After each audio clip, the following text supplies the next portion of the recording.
Hello, my name is Chris. Welcome everyone to a new lesson in 2023 on the Learn British English free YouTube channel and the British English page on Facebook. Thank you very much for joining me. The topic of this lesson is about websites and apps which are useful for learning languages online, not only English. And then at the end, I'll focus on Duolingo specifically and how to win the Diamond League, which is something that I enjoy doing. So there are two sections to this. I'll be talking about my own experience, my preferences, and it's not only about English, it's about the different languages, because obviously I don't learn English online. First of all, though, what about your opinions? Please do write comments. What apps or websites do you like? Are there any that you don't like, and why? Why not? And why do you find them useful for learning languages? Of course, apps and websites are not the only way to learn languages. And I know that these you can't learn languages very well using only these. That's important. So let's start with different apps that I know. I wanted to talk about three. One is called Busuu. It's I started using it, the first one that I started many years ago as a website, and I've used it for many years, but not so much recently. I had a premium subscription for a bit, but not now. The free version is okay, I think. You can learn some bits, but you can only choose one language. And personally, the style of it doesn't suit me so well now. One I really like using is Memrise. It's designed to help you learn things quickly and efficiently, as you can guess by its name. You can learn vocabulary, and then it reminds you to practice frequently. I actually have a subscription to it currently, which helps me with the extra features, such as practicing the difficult words. And they have short video clips of native speakers in the different languages. So it's quite good, because even the free version, you can do, I think, as many courses as you like, but the premium version, you get a lot more features and material, which I find quite good. So Memrise is one that I like as well. And then my favorite, I have to admit, is Duolingo. I know it's a controversial one. Not everyone likes it. And they change the style of it quite frequently. The free version I really like. Most of the features you can access for free, and you can learn as many languages as you want at the same time. So that's really good. I have a premium subscription on it, although to be honest, there isn't much extra you get from it, apart from like avoiding adverts and things. But I do like using Duolingo overall, especially for like Chinese, Japanese languages that I learn, because they have a separate section at the beginning to learn, well, for Japanese, for instance, the alphabet, or for Arabic, the alphabet. So you can learn the writing system at the beginning and then start to learn things. But of course, it's not perfect, and it might not be so useful for example, European languages, if you want to learn those. But yeah, please let me know what you think about my three choices. And Memrise and Duolingo, my favorite ones. I like the gamification style, the way that you can repeat over and over. It's helped me a lot, especially with Chinese, I have to say.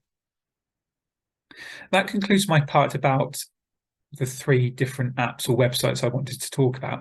Now I'm going to focus on the Duolingo Diamond League and how to win it. So if you know about Duolingo, then you have an option of each week, if you use it regularly, you will be put in a league. It's down at the bottom. There's a little shield type a picture that you click on. There are 10 leagues in total. You start off in the Bronze League, and each week you can get promoted if you get in the top few places, or you can get relegated or demoted to lower leagues. So the top one is called the Diamond League. And I have won it many times. I think my current count is like 26 times or 27. I've won it twice in a row, and another time I won it 3 times in a row. So I think I can give you good ideas about how to do it if it's interesting for you. Of course, winning the league is one thing, learning a language well is another. winning the league. A lot of people don't like it. It might be pointless, but if you want to do it, here are some ideas from me. Of course, you need to be careful if you use Duolingo to know when does the league start and finish. So it'll depend which area you're in. For example, for me, it finishes at 10 p.m. on Sunday every week. And it starts when you do a lesson sort of after 10 p.m. on Sunday or sometime on Monday. So the first lesson you do, that'll put you in a league at that time. Of course, it's really important to know when the league finishes because you want to be online then to get enough points to win it. And other people will be doing the same. So if you don't, if you're not online at that point, then other people might beat you easily. Some ways to get lots of points if you want to win the league is to use something called XP Boost. You can get this when you complete a level or you get chests in the morning and night. So make sure to use that if you want to score your points because it simply doubles the amount of points you get when you complete a lesson. So it's a really good one. I think a lot of people don't use the timed challenges. So when you are learning a language, if you've been doing it for a while, you go to the league part when it's active and you'll see a little icon there. For example, during the week, you can do, I can't remember what it's called, like lightning challenge. And over the weekend, it's ramp up challenge.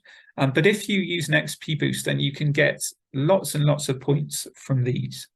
And another one is at the end of each unit, there is a like level up challenges, and you can get like 80 or 90 points from doing any of these. Some of them are very quick, especially at the beginning when you're learning a language. So the time challenges and the level up ones, if you use them with XP boost, you're going to earn lots of points very quickly and you can beat everyone.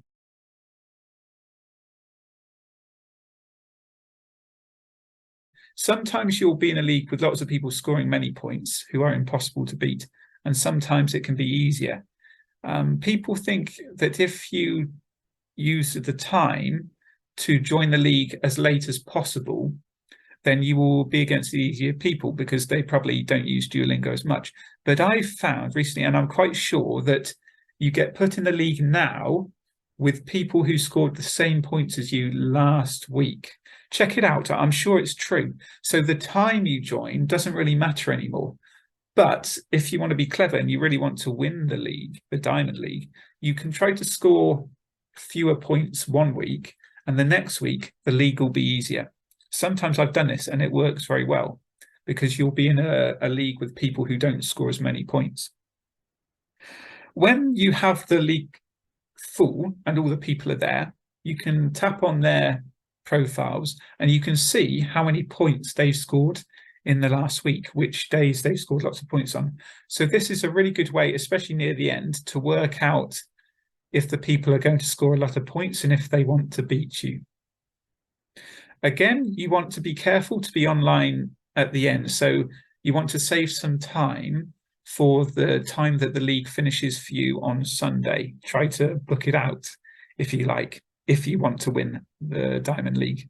Another way you can win, of course, is simply to score so many points throughout the first part of the week that you are so far ahead, everyone else gives up. So those are a lot of ideas about how to win it. As I said before, I've won it many times, but again, I understand that a lot of people, it's not useful for them. They don't care because it doesn't help to learn the language. So I wanted to share this because I like it and I like using Duolingo to use many languages. I think that's it from me for this one. Lots of information about different websites, apps, and especially Duolingo. As I said at the beginning, please write comments with your opinions and thoughts and feedback. Of course, websites and apps aren't the only way to learn a language. We have to do lots of things, especially talking to other people, which is a bit scary. I do recognize that, but I hope you found this useful, and those of you that are interested in this kind of thing. I'll be trying to post lessons weekly now on the Learn British English free channel on YouTube and the British English page on Facebook. So please do join me there. and let me know what else I can teach you about.